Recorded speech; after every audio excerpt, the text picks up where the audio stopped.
विश्वविद्याविबोधकम् विश्ववन्द्यं सदा वन्दे विश्वाराध्यं जगद्गुरुं।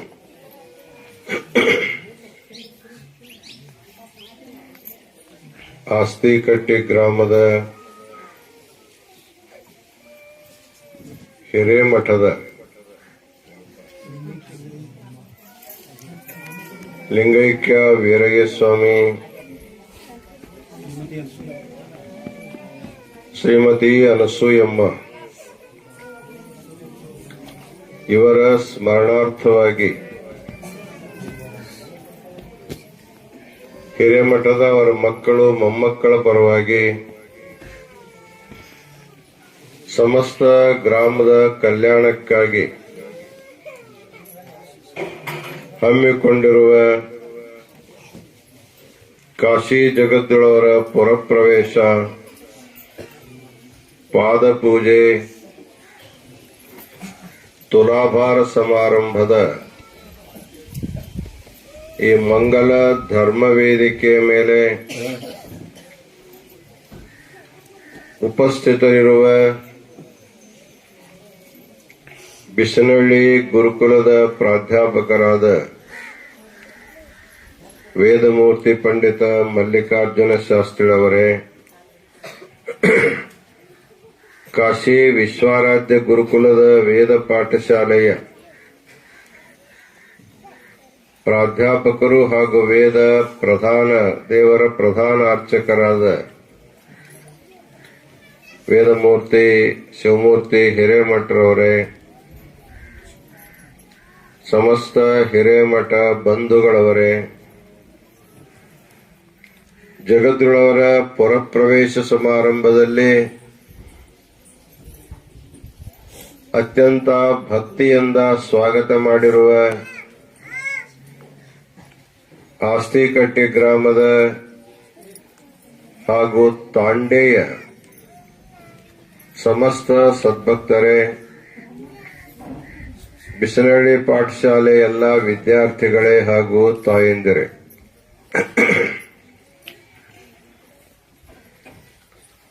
ಆಸ್ತಿಕಟ್ಟಿ ಗ್ರಾಮದ ಇತಿಹಾಸದೊಳಗ ಇಂದಿನ ಈ ಕಾರ್ಯಕ್ರಮ ಸುವರ್ಣಾಕ್ಷರಗಳಿಂದ ಬರೆದಿರ್ತಕ್ಕಂಥ ಕಾರ್ಯಕ್ರಮ ಇದೆ.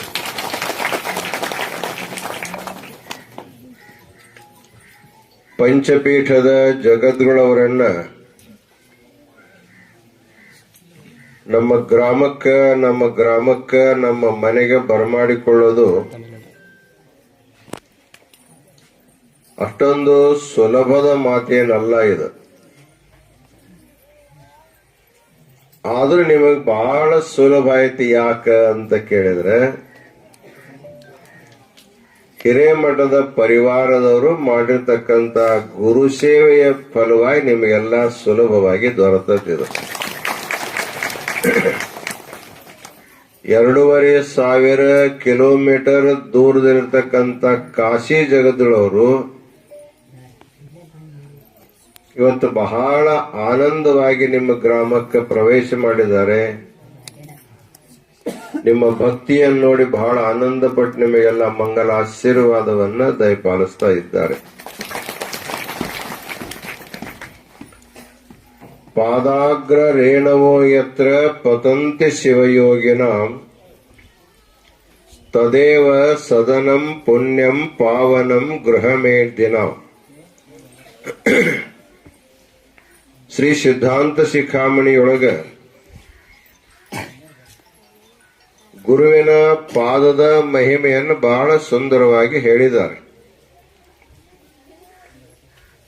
ರೇಣು ಅಂದ್ರೆ ಧೂಳಿ ಕಣಗಳು. ಈಗ ನೀವು ಅಡ್ಡಾಡೋ ಕಾಲಕ್ಕ ದಾರಿಯಲ್ಲಿ ಧೂಳ ಹೇಳ್ತಿರ್ತದ. ನೀವೇನಾದ್ರೂ ಹೊರಗೆ ಹೋಗಿ ಬಂದ್ರಿ ಅಂದ್ರೆ ಮೈಯೆಲ್ಲ ಧೂಳಾಗಿತ್ತಂದ್ರ ಅಯ್ಯೋ ನಮ್ಮ ಮೈ ಎಲ್ಲ ಹೊಲಸಾಗಿದೆ ಅಂತ ತಿಳ್ಕೊಂಡು ಬಟ್ಟೆ ತೊಳೆದು ಮೈ ತಕ್ಕೊಂಡು ಎಲ್ಲ ಹೊಸ ಬಟ್ಟೆ ಹಾಕೊಂತೇವೆ. ಸಾಮಾನ್ಯವಾದ ಧೂಳು ಬಿದ್ರೆ ನಿಮ್ಮ ಮೈ ಹೊಲಸಾಗ್ತದೆ. ಅದೇ ಒಂದು ಗೋಧೂಳಿ ಅಂತ ಇರ್ತದೆ. ಮನೆಯಿಂದ ಮೇಲಿಕ್ಕೆ ಹೋಗಿರ್ತಕ್ಕಂಥ ಆಕಳುಗಳು ಮೇದು ಮನಿ ಬರೋ ಕಾಲಕ್ಕೆ ಅದರ ಪಾದದಿಂದಲೂ ಧೂಳ ಹೇಳ್ತದಕ್ಕೆ ಗೋಧೂಳಿ ಅಂತ ಕರೀತಾರೆ. ಆಕಳ ಪಾದಕ್ಕೆ ಹತ್ತಿರ್ತಕ್ಕಂಥ ಧೂಳಿ ಕಣ ನಿಮ್ಮ ಮೈ ಮೇಲೆ ಬಿದ್ದ ನೀವು ಪವಿತ್ರ ಅಂತ ಕರೆಸಿಕೊಳ್ತೀರಿ. ಎಷ್ಟೋ ಸಂದರ್ಭಗಳಲ್ಲಿ ಲಗ್ನದ ಮುಹೂರ್ತ ಮಾಡ್ತಿರ್ತಾರೆ. ಲಗ್ನ ಮುಹೂರ್ತ ಒಂದು ಗೋಧೂಳಿ ಮುಹೂರ್ತ ಅಂತ ಇರ್ತದೆ ಲಗ್ನಕ್ಕೆ. ಅಂದ್ರೆ ಆಕಳಗಳು ಮೇದು ಬರುವಂತ ಸಂದರ್ಭದಲ್ಲಿ ಏನು ಧೂಳ ಹೇಳ್ತಿರ್ತದ, ಆ ಸಮಯದಲ್ಲಿ ಮಾಡಿರ್ತಕ್ಕಂಥ ಲಗ್ನ ಬಹಳ ಉತ್ತಮ ಅಂತ ತಿಳ್ಕೊಂಡು ಗೋಧೂಳಿ ಮುಹೂರ್ತದ ಲಗ್ನಗಳನ್ನು ಇಡ್ತಿರ್ತಾರೆ. ಕಾಶಿಯೊಳಗೊಂದು ಗೋಧೂಳಿಯ ಚೌಕ್ ಅಂತದ. ನಮ್ ಜಂಗವಾಡಿ ಮಠಕ್ಕೆ ಬರೋಕ್ಕಿಂತಲೂ ಮೊದಲು ಅದು ಚೌರಸ್ತಾ ಬರ್ತದೆ. 4 ರಸ್ತೆ ಒಂದು ಕೂಟ, ಅದು ಗೋಧೂಳಿ ಅಂತ ಕರೀತಾರ. ಹಿಂದಿನ ಕಾಲದೊಳಗೆ ಕಾಶಿಪೀಠದ ಜಂಗಮವಾಡಿ ಮಠದೊಳಗೆ ಒಂದಲ್ಲ ಎರಡಲ್ಲ ನೂರಲ್ಲ ಸಾವಿರ ಗೋಗಳು ಇರ್ತಾ ಇದ್ದು. ಅವೆಲ್ಲ ಅಡವಿಯಲ್ಲಿ ಮೇದು ಮಠಕ್ಕೆ ಬರೋ ಕಾಲಕ್ಕೆ ಆ ಚೌರಸ್ತೆಯಲ್ಲಿ ಬಂದ ಬಹಳ ಧೂಳ ಹೇಳ್ತಾ ಇತ್ತು, ಗೋಧೂಳಿ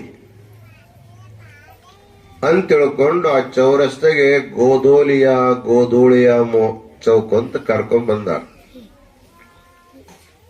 ಹಾಗೆ ಗೋಮಾತೆ ಪವಿತ್ರವಾದದ್ದು. ಎಷ್ಟು ಅಷ್ಟೇ ಗುರುವಿನ ಪಾದವು ಕೂಡ ಅಷ್ಟೇ ಪವಿತ್ರವಾದವುಗಳು. ನೀವು ಹೊಸ ಮನೆ ಕಟ್ಟಿ ಮನೆ ಪ್ರವೇಶ ಮಾಡೋ ಕಾಲಕ್ಕೆ ಮನೆಗೆ ಯಾರನ್ನ ಮೊದಲು ಕಳಿಸ್ಕೊಡ್ತೀರಿ? ನೀವು ಹೋಗ್ತೀರಿ? ಗೋಮಾತೆ ಮನೆ ನಾವ ಕಟ್ಟು ಯಾರನ್ನ ಕಳಿಸ್ಬೇಕ್ರಿ? ನಾವು ಹೋಗ್ತೀವಿ, ನೀವು ಹೋಗ್ತೀರೇನ? ಇಲ್ಲ, ಮೊಟ್ಟ ಮೊದಲ ಗೋ ಕಳಿಸ್ಕೊಡಿ, ಆಕಳಗಳನ್ನ ಕಳಿಸ್ಕೊಡಿ. ಅದು ಗೋ ಒಳಗ್ ಹೋಗಿ ಅದು ಸಗಣಿ ಹಾಕಿ ಮೂತ್ರ ವಿಸರ್ಜನೆ ಮಾಡ್ತೀವಿ ಅಂದ್ರೆ ಒಂದು ಶುಭ ಅಂತ ತಿಳ್ಕೊತೇವೆ ನಾವು. ಹೇಗೆ ಗೋವನ್ನ ಒಳಗ್ ಕಳಿಸ್ಕೊಡ್ತೀವಿ. ಆಮೇಲೆ ಮುತ್ತೈದೆ ಹೆಣ್ಮಗಳು ಒಂದು ಕಳಸ, ಗಂಗಾ ಜಲ ತುಂಬಿರ್ತಕ್ಕಂಥ ಕಳಸವನ್ನು ತೆಗೆದುಕೊಂಡು ಒಳಗೆ ಹೋಗ್ತಾಳೆ. ಆರತಿ ತಗೊಂಡು ಮನೆಯ ದೇವರನ್ನು ಕರ್ಕೊಂಡೋಗಿ ಒಲೆ ಮೇಲೆ ಹಾಲು ಉಕ್ಕಿಸಿ ಆಮೇಲೆಲ್ಲ ನವಗ್ರಹ ಪೂಜೆ, ವಾಸ್ತುಶಾಂತಿ ಎಲ್ಲ ಮಾಡಿ ಗೃಹ ಪ್ರವೇಶ ಅಂತ ಮಾಡ್ತೇವೆ. ಇದು ಎಲ್ಲಾರು ಮಾಡ್ತಾರ. ಮನೆ ಕಟ್ಟಿದ ಮನೆ ಶುದ್ಧವಾಗಬೇಕಾದ್ರೆ ಒಳಗ ಗೋ ಪ್ರವೇಶ ಆಗ್ಬೇಕು, ಮುತ್ತೈದೆ ತಾಯಿ ಒಳಗ್ ಹೋಗ್ಬೇಕು, ಮನೆ ದೇವರು ಒಳಗ್ ಹೋಗ್ಬೇಕು. ಆಮೇಲೆ ಒಳಗೆ ಎಲ್ಲಾ ದೇವರ ಪೂಜೆ ಹೋಮ ಹವನ ಆದ ಮೇಲೆ ಮನೆ ನಮ್ಮ ವಾಸಸ್ಥಾನಕ್ಕೆ ಯೋಗ್ಯ ಅಂತ ತಿಳ್ಕೊಂತೀವಿ ನಾವು. ಆದ್ರೆ ಶಾಸ್ತ್ರ ಏನ್ ಹೇಳ್ತಾವಂದ್ರೆ, ಗೃಹ ಪ್ರವೇಶ ಕಾರ್ಯಕ್ರಮ ಮಾಡ್ತೀರಿ, ಅದರಲ್ಲಿ ಆಕಳ ಒಳಗ್ ಹೋಗ್ತದ, ಮುತ್ತೈದ ಒಳಗ್ ಹೋಗ್ತಾಳ, ನಿಮ್ಮ ದೇವರ ಒಳಗ್ ಹೋಗ್ತವೆ, ನವಗ್ರಹ ಪೂಜೆ ಆಗತ್ತಿಷ್ಟ ಆದ್ರನ ಶುದ್ಧ ಆಗ್ಯದಂತ ಅರ್ಥ ಅಲ್ಲ ಅದು. ಆದ್ರೂ ಇನ್ನೂ ಒಂದಿಷ್ಟು ಅಶುದ್ಧಿ ಇರ್ತೈತೆ ಅಲ್ಲಿ. ಮತ್ ಎಲ್ಲಾ ಅಶುದ್ಧಿ ದೂರ ಯಾವಾಗ ಆಗೋದು ಅಂತ ಕೇಳಿದ್ರೆ, ಯಾವಾಗ ನಿಮ್ ಮನೆಗೆ ಗುರು ಪ್ರವೇಶ ಆಗ್ತದ ಅವಾಗ ಪೂರಾ ಶುದ್ಧವಾದಂಗದ.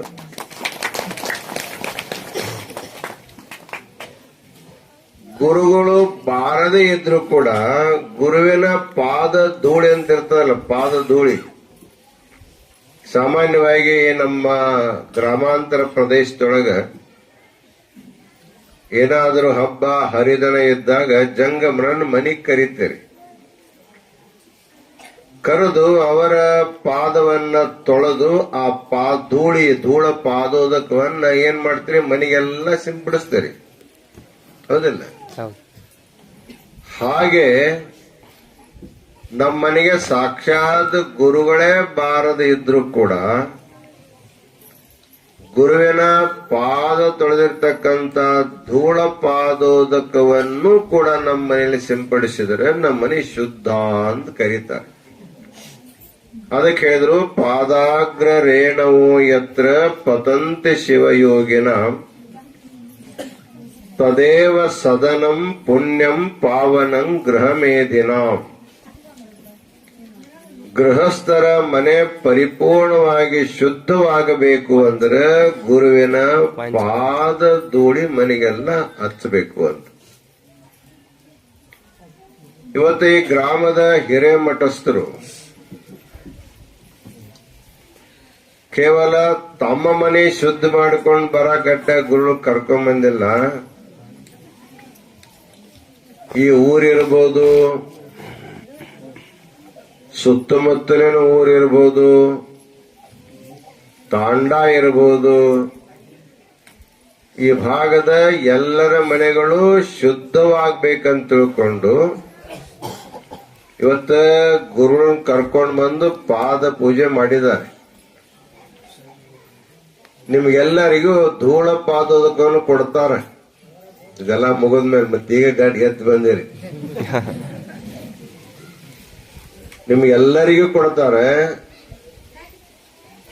ನೀವೆಲ್ಲರೂ ನಿಮ್ ಮನೆಯಲ್ಲಿ ಅದನ್ನ ಪ್ರೋಕ್ಷಣೆ ಮಾಡ್ಕೊಂಡ್ ಬಿಟ್ರಿ ಅಂದ್ರೆ ನಿಮ್ಗೆಲ್ಲಾರ ಮನೆಗೂ ಕಾಶಿ ಜಗದು ಒಳಗ್ ಪ್ರವೇಶ ಆದಂಗ ಫಲ ನಿಮ್ಗೆಲ್ಲ ಸಿಗ್ತದೆ. ಇಂಥ ದೊಡ್ಡ ಭಾವನೆ ಯಾರಲ್ಲಿ ಬರ್ತದಪ್ಪ ಅಂದ್ರ ಯಾರಿಗಂತ ಸಂಸ್ಕಾರ ಇರ್ತಾವೆ.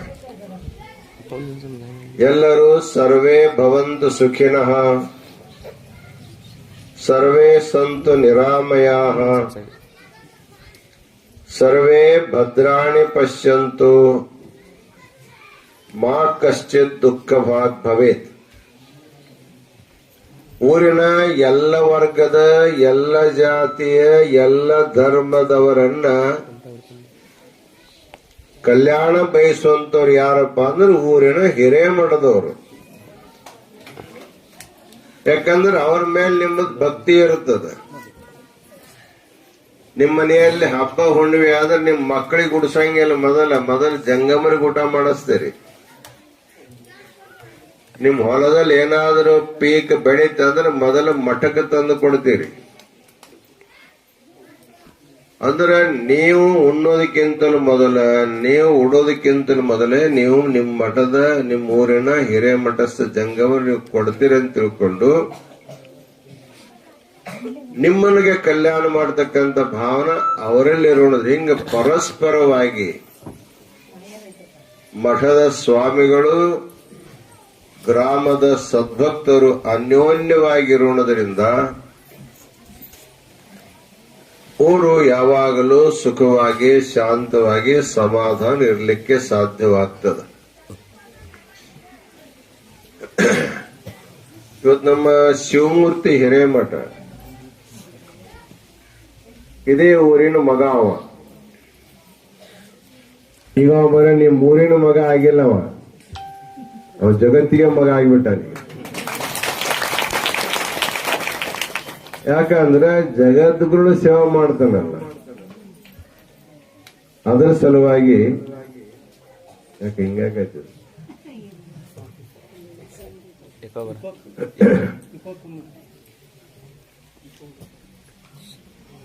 ಬಿಸನಹಳ್ಳಿ ಗುರುಕುಲದಲ್ಲಿ ಕಲಿಬೇಕಂತ ತಿಳ್ಕೊಂಡು ಅವ್ರ ಅಪ್ಪ ಅವ್ವ ಎಲ್ಲ ಅವನಿಗೆ ಕಳಿಸ್ಕೊಟ್ರು. ಬಹಳ ಸಣ್ಣವಿದ್ದಾಗ ಅವ ಕಾಶಿಗೆ ಬಂದ. ಬಿಸನಹಳ್ಳಿ ಗುರುಕುಲದ ವಿದ್ಯಾರ್ಥಿಗಳು ಪಾಳೆ ಪ್ರಕಾರ ಕಾಶಿಗೆ ಬಂದು ಸೇವೆ ಮಾಡತಕ್ಕಂಥ ಒಂದು ವ್ಯವಸ್ಥೆ ಇಟ್ಟಿದ್ದೇವೆ. 4 ಬಂದು ಬರ್ತಾರ, ತಿಂಗಳು 2 ತಿಂಗಳು ಇರ್ತಾರ, ಮತ್ತೆ ವಾಪಸ್ ಬರ್ತಾರ, ಮತ್ತೆ ಹೊಸವರು ಬರ್ತಾರ. ಆ ಪಾಳೆ ಇವೊಂದೊಂದು ಪಾಳೆ ಇತ್ತು.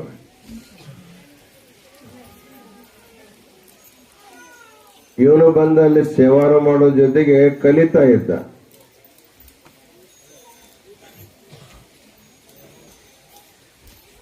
ನಮ್ಗೇನ್ ಲಕ್ಷ್ಯಕ್ಕೆ ಬಂತು ಅಂದ್ರ, ಇವ ಎಲ್ಲಾ ಹುಡುಗರು ಕುತ್ಕೊಂಡು ಟೈಮ್ ಪಾಸ್ ಮಾಡ್ತಿದ್ದಿಲ್ಲ, ಏಕಾಂತೊಳಗೆ ಕುತ್ಕೊಂಡು ಕಲಿಸಿರುವಂತ ಮಂತ್ರಗಳನ್ನ ಜೋರಾಗಿ ಸಸ್ವರವಾಗಿ ಹೇಳ್ತಾ ಪಾಠ ಮಾಡ್ತಾ ಇದ್ದ. ನಮಗೊಂದ್ಸರಿ ಇವನು ಧ್ವನಿ ಕೇಳ್ತು ಮಂತ್ರ ಹೇಳೋದು. ಈ ಹುಡುಗ ಎಲ್ಲಾರ್ಕಿಂತಲೇ ಬೇರೆ ಕಾಣಕತ್ತಾನಲ್ಲ ಅಂದ್ರೆ ವಿದ್ಯಾರ್ಥಿ ಅವಸ್ಥೆ ಅನ್ನುವಂಥದ್ದು ಬಹಳ ಮಹತ್ವದ್ದು. ಅವಾಗ ಬರೀ ಮೊಬೈಲ್ ನೋಡಿದ್ನು, ಅಲ್ಲಿ ಆಡಿದ್ನು, ಇಲ್ಲಿ ಆಡಿದ್ರೆ ವಿದ್ಯೆ ಬರಂಗಿಲ್ಲ. ಕೇವಲ ಅಭ್ಯಾಸ ಮಾಡಿದ್ರೆ ವಿದ್ಯೆ ಬರ್ತದ. ಅವನಲ್ಲಿರ್ತಕ್ಕಂಥ ವಿದ್ಯಾ ವ್ಯಸನವನ್ನು ನೋಡಿ ನಿವಳ್ಳಿ ಬಿಸಿನಳ್ಳಿಗೇನು ಹೋಗ್ಬೇಡ, ಬಿಸಿನಳ್ಳಿ ಪಾಠಶಾಲೆಗೆ ಹೆಸರು ತೆಗೆದು ಬಿಡ್ತೀವಿ, ಕಾಶಿ ಗುರುಕುಲದಾಗ ಹಚ್ತೀವಿ ಅಂತ ತಿಳ್ಕೊಂಡು ಹೇಳಿ ಅವನಿಗೆ ಕಾಶಿ ಗುರುಕುಲದ ವಿದ್ಯಾರ್ಥಿಯನ್ನು ಮಾಡಿದ.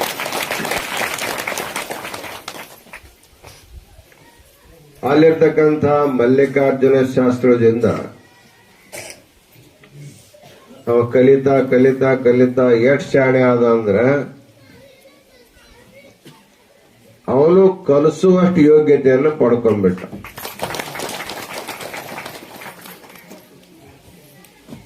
ಇವನಿಗೆ ಕಲಿಸ್ತಕ್ಕಂತ ಗುರುಗಳು ಅವರು ಹೈದರಾಬಾದಕ್ಕೆ ಹೋಗ್ಬಿಟ್ರು. ನಮ್ಮಲ್ಲಿ ಕಲಿಸೋರು ಯಾರು ಇದ್ದಿಲ್ಲ. ಅವಾಗ ಶಿವಮೂರ್ತಿ ನೀನ ಕಲಸಕ್ ಚಾಲು ಮಾಡಂತ ತಿಳ್ಕೊಂಡು ಕಲಿಯಾಕ್ ಬಂದ್ ಹುಡುಗನ್ನ ನಾವು ಗುರು ಮಾಡಿಬಿಟ್ವಲ್ಲ, ಅವನ್ನ ಗುರು ಮಾಡ್ಬಿಟ್ವಿ. ಅವನಲ್ಲಿ ಗುರುಭಕ್ತಿ ಎಷ್ಟೈತೆ ಅಂದ್ರ, ನೀವೆಲ್ಲ ಫೇಸ್ಬುಕ್ ನೊಳಗ ವಿಶ್ವಾರಾಧ್ರ ಪೂಜೆ ನೋಡಿರ್ಬೇಕು, ಯಾರಾದ್ರೂ ಡೈಲಿ ನಡೀತಿರ್ತದ. ಅಷ್ಟು ಅಲಂಕಾರ ಪೂರ್ಣವಾಗಿ ಬಹಳ ಭಕ್ತಿಯಿಂದ ಮನಸ್ಸುಗೊಟ್ಟು ಪೂಜೆ ಮಾಡಿರ್ತಕ್ಕಂಥ ಮೊದಲನೇ ಅರ್ಚಕ ಅಂದ್ರೆ ಶಿವಮೂರ್ತಿ. ಅವ ಆ ಪದ್ಧತಿ ಎಲ್ಲಾ ಹುಡುಗರಿಗೆ ಕಲಿಸಾನೀಗ. ಕೇವಲ ನಮ್ಮ ದೇಶದ್ದಷ್ಟ ಅಲ್ಲ, ನಮ್ಮ ವಿಶ್ವಾರಾಧ್ಯರ ಅಭಿಷೇಕವನ್ನ ಪೂಜೆಯನ್ನ ಇಡೀ ಜಗತ್ತಿನ ಜನ ನೋಡ್ತಾರೆ ನಮ್ಮ ಫೇಸ್ಬುಕ್ ಮುಖಾಂತರ. ಹಾಗೆ ಗುರುಕೃಪೆಗೆ ಪಾತ್ರನಾಗಿ ಸೇವೆಯನ್ನು ಮಾಡ್ತಾ ಇರೋ ಕಾಲಕ್ಕ ಅವ್ರ ಅಪ್ಪನ ಮನಸ್ಸಿನಾಗ ಒಂದು ಇಚ್ಛಾ, ಗುರುಗಳು ನಮ್ಮ ಮನೆಗೆ ಬರಬೇಕು, ನಾವೊಂದು ತುಲಾಭಾರ ಸೇವೆ ಮಾಡ್ಬೇಕಂತಕ್ಕಂಥ ಇಚ್ಛೆ ಅವ್ರ ಮನಸ್ಸಿನಾಗ ಬಂತು. ಅದು ಯಾಕೆ ಬಂತು ಅಂದ್ರೆ, ನಮ್ಮ ಗುರುಶಾಂತಪ್ಪ ಒಂದು ಯೋಜನೆ ಮಾಡ್ಯಾನ. ಜಗದೊಳಗೆ 75 ವರ್ಷ ಆಗ್ಯಾವ, ಕಾಶ್ಯಾಗ ಅಮೃತ್ ಮಹೋತ್ಸವ ಆಗ್ಯದ ಗುರುಗಳದು, ಅದ್ರ ನಮ್ ಬಿಸಿನಳ್ಳಾಗೂ ಮಾಡ್ಬೇಕಂತ ತಿಳ್ಕೊಂಡು ಡೈಲಿ 1, 2, 3 ಭಕ್ತರು ಮಾಡಿದಷ್ಟು ತುಲಾಭಾರ ಸೇವೆಯನ್ನು ಮಾಡಬೇಕನ್ನುವಂತ ಒಂದು ಸಂಕಲ್ಪ ಅವಂದಿತ್ತು. ಇವ್ರ ಮನಸ್ಸಿನಾಗೂ ಬಂತು ನಾವು ತುಲಾಭಾರ ಮಾಡ್ಬೇಕಂತ. ಮತ್ತೊಂದಕ್ಕೊಂದು ಕೂಡಿದ್ವು. ನಾವು ಕಾಶಾಗಿದ್ದಾಗ ನಮಗ್ ಫೋನ್ ಮಾಡಿ ಹೇಳಿದ್ರಿ, ಹಿಂಗ ಆಸ್ತಿ ಕಟ್ಟಿ ಒಳಗ ಶಿವಮೂರ್ತಿಯವರ ಮನೆಯೊಳಗ ತಮ್ದು ತುಲಾಭಾರ ಸೇವೆ ಮಾಡ್ಬೇಕಂತಾರೆ. ನಾವಂದೆ ಎದರಿಂದ ಮಾಡ್ತಾರಪ್ಪ ಅಂತ ಕೇಳಿದ್ವಿ. ಏನ್ ಬಂಗಾರದಿಂದ ಮಾಡ್ತಾರೋ, ಬೆಳ್ಳಿಯಿಂದ ಮಾಡ್ತಾರೋ, ಏನ್ ರೂಪಾಯಿಯಿಂದ ಮಾಡ್ತಾರೋ, ಏನು ಜ್ವಾಳದಿಂದ ಮಾಡ್ತಾರೋ, ಏನ್ ಅಕ್ಕಿಯಿಂದ ಮಾಡ್ತಾರೋ, ಎದರಿಂದ ಮಾಡ್ತಾರಪ್ಪ? ಇಲ್ರಿ, ಅವ್ರಿ ಭಕ್ತಿ ಏನೈತೆ ಅದರಿಂದ ಮಾಡ್ತಾರ. ನಾವು ಸುಮ್ ಹೇಳಿದ್ವಿ, ನಮ್ ತುಲಾಭಾರ ಮಾಡಬೇಕಾದ್ರೆ ಅಕ್ಕಿ ಬೇಡ, ಬೆಳ್ಳಿ ಬೇಡ, ಬಂಗಾರ ಬೇಡ, ಒಂದ್ ತಕ್ಕಡ್ಯಾಗ ಶಿವಮೂರ್ತಿ ಕುಂಡ್ರಿಸಿ ಶಿವಮೂರ್ತಿ ನಮಗ್ ಕೊಟ್ಟು ಬಿಡ್ರಿ ಅಂತ ಹೇಳಿದ್ರು. ಅಂದ್ರೆ ಶಿವಮೂರ್ತಿಗ ಆಸ್ತಿ ಕಟ್ಟಿ ಪೂರ್ತಿ ಉಳಿದಿಲ್ಲ. ಅವ ಈಗ ಬಹಳ ಜನರಿಗೆ ಬೇಕಾಗಿರ್ತಕ್ಕಂಥ ಆಗಿರೋದ್ರಿಂದ ಅವನಿಗೆ ಹಳ್ಳ್ಯಾಗ ಇಟ್ಕೊಂಡ್ ಕೂತು ನಡೆಯಂಗಿಲ್ಲ. ಅದಕ್ಕೆ ಪೀಠದ ಸೇವೆಯನ್ನು ಮಾಡಲಿ ಅನ್ನುವಂಥ ಭಾವನೆಯನ್ನು ನಾವು ವ್ಯಕ್ತ ಮಾಡಿದ್ದೇವೆ. ಆ ಸೇವೆ ಅವರು ಮಾಡ್ತಿರ್ತಕ್ಕಂಥ ವಿಶ್ವಾಸ ಕೂಡ ನಮಗೆಲ್ಲ ಇದೆ. ಇದೇನಿದು ತುಲಾಭಾರ ಮಾಡುವಂತ ಪದ್ಧತಿ? ಒಂದ್ ಕಡೆಯಾಗ ಗುರುಗಳನ್ನ ಕುಂಡ್ರಿಸೋದು, ಒಂದ್ ಕಡೆ ದುಡ್ಡು ಇಡೋದು ಅಥವಾ ಧಾನ್ಯ ಇಟ್ಟು ಈ ಮಾಡುವಂತ ಪದ್ಧತಿ ಯಾಕೆ ಬಂತು? ಎಲ್ಲಿಂದ ಬಂತು? ಯಾರು ಚಾಲು ಮಾಡಿದ್ರಿ ಇದನ್ನ? ಒಂದು ಕಾಲದೊಳಗ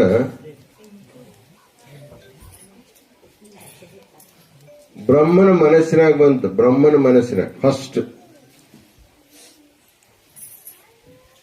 ಜಗತ್ನಲ್ಲಿ ದೇವರ ಭಾರಿ ಹೆಚ್ಚೋ ಏನೋ ಭಕ್ತನ ಭಾರಿ ಹೆಚ್ಚೋ ಅಂತ ಅವನ ಮನಸ್ಸಿನಾಗ ಬಂತು.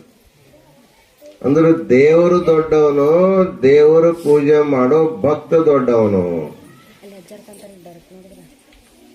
ಹಾಗಾದ್ರೆ ಅದನ್ನ ಪರೀಕ್ಷೆ ಮಾಡ್ಬೇಕಂತೇಳಿ ದೊಡ್ಡದೊಂದು ತಕ್ಕಡಿ ತಯಾರು ಮಾಡಿದ. ಸೃಷ್ಟಿಕರ್ತ ಬ್ರಹ್ಮ ದೊಡ್ಡ ತಕ್ಕಡಿ ಮಾಡಿದ. ಹೋಗಿ ಪರಮಾತ್ಮನಿಗೆ ಬೇಡಿಕೊಂಡ, ಭಗವಂತ ಇವತ್ತು ನಿನ್ ತುಲಾಭಾರ ಮಾಡಬೇಕಂತ ನನ್ನ ಮನಸ್ಸಿನಾಗ ಬಂದದ, ಅದಕ್ಕೆ ನೀ ಅದಕ್ಕೆ ಅನುಮತಿ ಕೊಡಬೇಕು. ಪರಮಾತ್ಮ ಅಂದ್ರೆ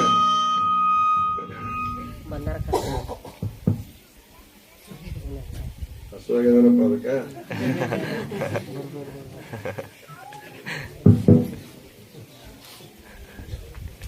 ಭಕ್ತರ ಮನಸ್ಸಿನಾಗ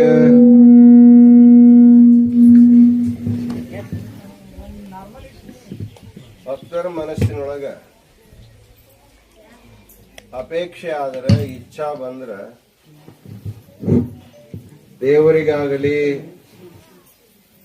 ಗುರುಗಳಿಗಾಗಲಿ ವಲ್ಯ ಅನ್ಲಿಕ್ಕೆ ಬರಂಗಿಲ್ಲ. ಯಾಕಂದ್ರೆ ಭಕ್ತರಿದ್ರನ ಭಗವಂತ,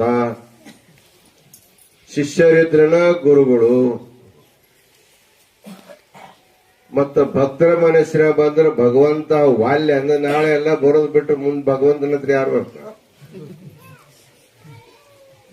ಅದಕ್ಕೆ ಬ್ರಹ್ಮನ ಇಚ್ಛೆಗೆ ಭಗವಂತ ಶಿವ ಹೂ ಅಂದ. ಆಗ್ಲಪ್ಪ ನೀನೇನ್ ಮಾಡ್ತೀವಿ ಮಾಡು.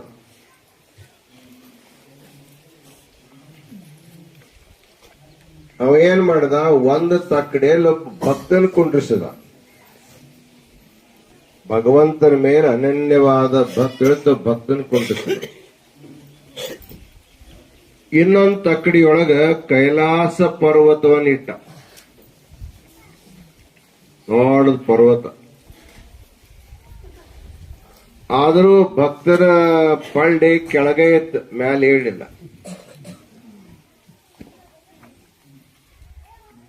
ಅವಾಗ ಬ್ರಹ್ಮ ಏನ್ ಮಾಡಿದ ಅಂದ್ರ ಆ ಕೈಲಾಸ ಪರ್ವತದ ಮೇಲೆ ನಂದಿಯನ್ನಿಟ್ಟ. ಆದ್ರೂ ಹೆಂಗಿತ್ತು ಹಂಗ ಇತ್ತು. ಅವಾಗ ಪರಮಾತ್ಮ ನೀನ್ ನಂದಿ ಮೇಲೆ ಕೂಡ್ರು ಅಂದ. ಕೈಲಾಸ ಪರ್ವತ, ಅದ್ರ ಮೇಲೆ ನಂದಿ ಮೇಲೆ ಶಿವನ ಕುಂಡಿಸದ. ಆದ್ರೂ ಹೇಳೇ ಇಲ್ಲ ಅದು. ಆಮೇಲೆ ಆದಿಶೇಷನ ತಗೊಂಬಂದು ಶಿವನ ಕೊಳ್ಳಾಕ ಕಟ್ಟಿದ. ಆದಿಶೇಷನಲ್ಲಿ ಬಹಳ ವಜ್ಜದ, ಇಡೀ ಭೂಮಿ ಹೊತ್ಕೊಂಡಿರ್ತೈತೆ ಅದು. ಅಂಥದನ್ನ ತಂದು ಶಿವನ ಕೊಳ್ಳಾಕ ಸುತ್ತಿದ. ಆದರೂ ಕೂಡ ತಕ್ಕಡಿ ಎಳೆ ಇಲ್ಲ. ಆಮೇಲೆ ಶಿವನ ಜಡಿ ಮೇಲೆ ಗಂಗಾ ತಂದಿಟ್ಟ. ಆದ್ರೂ ತಕ್ಕಡಿ ಹಂಗಿತ್ತು ಹಂಗ ಇತ್ತು. ಆಮೇಲೆ ಚಂದ್ರನ್ ತಂದು ಶಿವನಿಗೆ ಅಲಂಕಾರ ಮಾಡಿದ. ಕೈಲಾಸ ಪರ್ವತ ಇಟ್ಟು ಹೇಳಿಲ್ಲ, ನಂದಿ ಇಟ್ಟು ಹೇಳಿಲ್ಲ, ಶಿವ ಕುಂತ್ರು ಹೇಳಿಲ್ಲ, ಆದಿಶೇಷನ ಕಟ್ಟಿದ್ರು ಹೇಳಿಲ್ಲ, ಗಂಗಾನಿಟ್ಟು ಹೇಳಿಲ್ಲ, ಚಂದ್ರ ಅಲಂಕಾರ ಮಾಡಿದ್ರು ಹೇಳಿಲ್ಲ. ಭಕ್ತನ ತಡಿ ಕೆಳಗೆ ಇತ್ತು, ಶಿವನ ತಟ್ಟಿ ಮೇಲೆ ಆಗ್ಬಿಟ್ಟು. ಅವಾಗ ಶಿವ ಅಂದಂತ, ನಾನು ದೊಡ್ಡವಲ್ಲಪ್ಪ, ನನ್ನ ಭಕ್ತರೇ ದೊಡ್ಡವರು ಅಂತ ಹೇಳಿ. ಅದಕ್ಕ ಮದ್ಭಕ್ತಾಹ ಮಮಾಧಿಕಾಹ,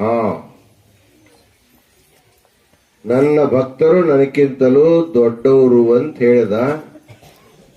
ಅವಾಗ್ಲಿಂದ ದೇವರ ತುಲಾಭಾರ, ಗುರುಗಳು ತುಲಾಭಾರ ಮಾಡಕ್ ಚಾಲು ಮಾಡಿದ್ರು. ಅಂಥದೊಂದು ಪ್ರಾಚೀನವಾದ ಪರಂಪರೆ ಇವತ್ತ ಆಸ್ತಿಕಟ್ಟಿ ಗ್ರಾಮಕ್ಕೆ ಬಂದೈತಿ. ನಿಮಗೆಲ್ಲ ಒಂದು ಪುಣ್ಯ. ನಿಮ್ಮೂರ ಹೆಸರು ಬಹಳ ಚಲೋ ಅದ, ಆಸ್ತಿಕಟ್ಟಿ ಅಲ್ಲ? ಆಸ್ತಿಕಟ್ಟಿ. ಆಸ್ತಿಕಟ್ಟಿ ಅಂದ್ರೆ ಏನ್ ತಿಳ್ಕೊಂಡಿರಿ ನೀವು? ಹಿಂಗ ಅನ್ಕೊಂತ ಬಂದ್ರೆ ನೀವು ಅನ್ಕೊಂತ ಹೊಂಟ್ರಿ ಅಷ್ಟೇ. ನಮ್ಮ ಜಗತ್ತಿನಲ್ಲಿ ಇಬ್ಬರು ಪ್ರಕಾರ ಜನ ಇರ್ತಾರ. ಕೆಲವರು ಆಸ್ತಿಕರು, ಇನ್ನು ಕೆಲವರು ನಾಸ್ತಿಕರು. ಆಸ್ತಿಕರು ಅಂದ್ರೆ ಏನು? ದೇವರು ಇದ್ದಾನ ಅಂತ ನಂಬೋರು. ಅಸ್ತಿ ಅಸ್ತಿ ಅಂದ್ರೆ ಸಂಸ್ಕೃತದಲ್ಲಿ ಇದ್ದಾನೆ ಅಂತ ಅರ್ಥ. ಅದು ದೇವರಿದ್ದಾನೆ, ದೇವರ ಕೃಪಾ ಎಲ್ಲರ ಮೇಲೆ ಇರ್ತದ. ಮಳೆ ಬರಬೇಕಾದ್ರೂ ದೇವರ ಕೃಪೆಯಿಂದ ಅಕ್ಕದ, ಗಾಳ ಬೀಸಬೇಕಾದ್ರೂ ದೇವರ ಕೃಪೆಯಿಂದ ಬೀಸ್ತದ, ಬಿಸಿಲು ಬರಬೇಕಾದ್ರೂ ದೇವರ ಕೃಪಾನೇ ಬೇಕು. ಅಂದ್ರೆ ನಾವು ಮಾಡತಕ್ಕಂತ ಎಲ್ಲ ವ್ಯವಹಾರಗಳಿಗೆ ದೇವರ ಕೃಪೆನೇ ಕಾರಣ. ಅದಕ್ಕೆ ಅಸ್ತಿ, ದೇವರಿದ್ದಾನೆ, ದೇವರ ಕೃಪಾ ಇದೆ, ಅವನ ಕೃಪೆಯಿಂದ ಎಲ್ಲಾನು ನಡೀತದ ಅನ್ನೋರಿಗೆ ಆಸ್ತಿಕರು ಅಂತ ಕರೀತಾರೆ. ಅಂಥ ಆಸ್ತಿಕರು ಇವರ ಒಂದು ಕಟ್ಟಿ ಕಟ್ಟಿದ್ರಂತ ಹಿಂದಿನ ಕಾಲದೊಳಗೆ. ಅದಕ್ಕೆ ಆಸ್ತಿ ಕಟ್ಟಿ ಅಂತ ಕರೀತಾರೆ. ಅಂದ್ರ ಅರ್ಥ ಏನು ಅಂದ್ರ, ದೇವರ ಮೇಲೆ, ಗುರುವಿನ ಮೇಲೆ ಅತ್ಯಂತ ಭಕ್ತಿ ಉಳ್ಳಂತ ಗ್ರಾಮ ಗ್ರಾಮ ಅದ್ರಲ್ಲಿ ವಾಸ್ತವಾದ ಜನರಿಗೆ ಆಸ್ತಿಕಟ್ಟಿ ಗ್ರಾಮ ಅಂತ ಕರೀತಾರೆ. ಬಹುತೇಕ ನಿಮ್ಮ ಗ್ರಾಮಕ್ಕ ಆಸ್ತಿಕಟ್ಟಿ ಗ್ರಾಮ ಅಂತ ಹೆಸರಿಟ್ಟದ್ದು ಇವತ್ತು ಸಾರ್ಥಕ ಆಯ್ತು. ಯಾಕಂದ್ರೆ ಅಷ್ಟು ದೂರದಿಂದ, ಸಾವಿರ ಕಿಲೋಮೀಟರ್ ದೂರದಿಂದ ಜಗದ್ಗುರುವನ್ನು ಕರ್ಕೊಂಡು, ನಾವು ಗುರುಶಾಂತಪ್ಪ ಹೇಳಿದ್ವಿ, ಬಿಸಿನಳ್ಳಿ ಕಾರ್ಯಕ್ರಮ ಬಂದ್ರೆ ಯಾರ ಮನೆಗೂ ಕರ್ಕೊಂಡು ಹೋಗಬಾರ್ದು, ಎಲ್ಲಿ ಪಾತ್ ಪೂಜೆ ಕರ್ಕೊಂಡು ಹೋಗಂಗಿಲ್ಲ. ನಾವು ಕೇವಲ ಪಾಠಶಾಲೆಯಲ್ಲಿ ಇರೋರು, ಅಲ್ಲೇ ಪೂಜೆ ಅಲ್ಲೇ ಸಭಾ ಮಾಡ್ರಿ, ಯಾರು ಕರೆದ್ರು ಹೋಗಂಗಿಲ್ಲ ಅಂತ ಹೇಳಿದ್ವಿ. ಕರೆ ನಮ್ ಪ್ರತಿಜ್ಞೆ ನಾವು ಮುರ್ಕೊಂಡ್ಬಿಟ್ವಿ. ಬರಂಗಿಲ್ಲ ಅಂದ್ವಿ, ಮತ್ ಬಂದ್ವಿ. ಯಾಕೆ ಬಂದ್ವಪ್ಪ? ನಿಮ್ಮ ಆಸ್ತಿಕಟ್ಟಿಯ ಭಕ್ತಿಯಿಂದ ನಿಮ್ಮ ಗ್ರಾಮಕ್ಕೆ ಜಗದೊಳು ದಯಮಾಡಿಸಿದ್ದಾರೆ. ನಿಮ್ಮೆಲ್ಲರ ಭಕ್ತಿ, ಹಿರೇಮಠದವರ ಭಕ್ತಿ ನೋಡಿ ಬಹಳ ನಮಗೆಲ್ಲ ಸಂತೋಷ ಆಗಿದೆ. ಈ ಹಿರೇಮಠದವರ ಸೇವೆ, ಜಗತ್ತಿನ ಸೇವೆ ನಿರಂತರವಾಗಿ ನಡೀತಾ ಇರಲಿ. ಹಿರೇಮಠದ ವಂಶದೊಳಗ ನಮ್ಮ ಶಿವಮೂರ್ತಿ ಅಂತ 1000 ಮಕ್ಕಳು ಹುಟ್ಲಿ ಮುಂದೆ ಭವಿಷ್ಯದಲ್ಲಿ. ಅವರಿಂದ ಜಗತ್ತಿಗೆ ಒಳ್ಳೆಯದಾಗತಕ್ಕಂತ ಶುಭ ಹಾರೈಕೆಯನ್ನು ಕೊಟ್ಟು, ಇನ್ನು ನೀವೆಲ್ಲ ನಮಸ್ಕಾರ ಮಾಡಬೇಕು, ತುಲಾಭಾರ ನೋಡ್ಬೇಕಲ್ಲ ನೀವೆಲ್ಲ. ಶಿವಮೂರ್ತಿ ಕುಂಡಿರ್ತಾನೋ, ಏನು ದುಡ್ಡು ಇಡ್ತು ತಾನೋ ಗೊತ್ತಿಲ್ಲ, ಒಟ್ಟು ಅವ ಕೈಲಿ ಇಟ್ಟು ಸಾಕು, ಅವನೇ ಕುಂಡ್ರದನ್ ಬೇಡ. ಒಟ್ಟಿನ ಮೇಲೆ ದೇವರಿಗಿಂತಲೂ ಭಗವಂತಕ್ಕಿಂತಲೂ ಭಕ್ತ ದೊಡ್ಡವ, ಗುರುವಿಗಿಂತಲೂ ಶಿಷ್ಯನೇ ದೊಡ್ಡವಂತಕ್ಕಂಥದ್ದು ಕಾರ್ಯಕ್ರಮ ಇವತ್ತಿನ ದಿವಸ ನಿಮ್ಮ ಊರ ನಡೀತದೆ. ಅದನ್ನೆಲ್ಲ ನೀವು ಕಣ್ಣು ತುಂಬಿಕೊರಿ. ಇಲ್ಲೇ ಸಮೀಪ ಬಿಸಿನಹಳ್ಳಿಯೊಳಗ ಇನ್ನು 4-6 ದಿವಸ ಕಾರ್ಯಕ್ರಮ ನಡೀತದ. ನಿನ್ನೆ ಮಳೆ ಬಂದ ಕಾರಣಕ್ಕಾಗಿ ಕಾರ್ಯಕ್ರಮ ಸ್ವಲ್ಪ ಅಸ್ತವ್ಯಸ್ತ ಆಗ್ಯದ. ಅದು ಒಂದು ಪರಮಾತ್ಮನ ಕೃಪೆನೇ ಅಂತ ತಿಳ್ಕೋಬೇಕು. ಅದಕ್ಕೆ ನೀವೆಲ್ಲರೂ ಕೂಡ ಹೆಚ್ಚಿನ ಸಂಖ್ಯೆಯಲ್ಲಿ ಬಿಸನಳ್ಳಿ ಕಾರ್ಯಕ್ರಮ ಬಂದು ಅಲ್ಲಿ ನಡೆದಕ್ಕಂಥ ಪೂಜೆ, ಪ್ರವಚನ, ತುಲಾಭಾರ ಅಲ್ಲಿ ಕೂಡ ನೀವು ನೋಡ್ಬೇಕಂತಕ್ಕಂಥ ಮಾತನ್ನು ತಿಳಿಸಿ, ಶಿವಮೂರ್ತಿ ಅಂತೂ ಕಾಸೆಗೆ ಇರ್ತಾನೆ. ಯಾರು ಬಂದು ನಿಮಗೆಲ್ಲ ವ್ಯವಸ್ಥೆ ಮಾಡ್ತಾನೆ. ನಿಮಗೆ ರೂಮ್ ಕೊಡ್ತಾನ, ಊಟದ ವ್ಯವಸ್ಥೆ ಮಾಡ್ತಾನ, ಪೂಜಾದ ವ್ಯವಸ್ಥೆ ಮಾಡ್ತಾನ. ಏನ್ ಚಿಂತೆ ಮಾಡ್ಬೇಡ್ರಿ. ನಿಮ್ಮೂರು ಸುತ್ತಮುತ್ತಲವರು ತಾಂಡವರು ಎಲ್ಲರೂ ಕೂಡ ಕಾಶಿಗೆ ಅವಶ್ಯವಾಗಿ ಬರ್ರಿ ಅನ್ನುವಂತ ಮಾತನ್ನು ತಿಳಿಸಿ ಮುಂದಿನ ಕಾರ್ಯಕ್ರಮಕ್ಕೆ ಅನುವು ಮಾಡಿಕೊಟ್ಟು ಈ ಆಶೀರ್ವಚನಕ್ಕೆ ವಿರಾಮ ಕೊಡ್ತಾ ಇದ್ದೇವೆ. ಓಂ ಶಾಂತಿ ಶಾಂತಿ ಶಾಂತಿ.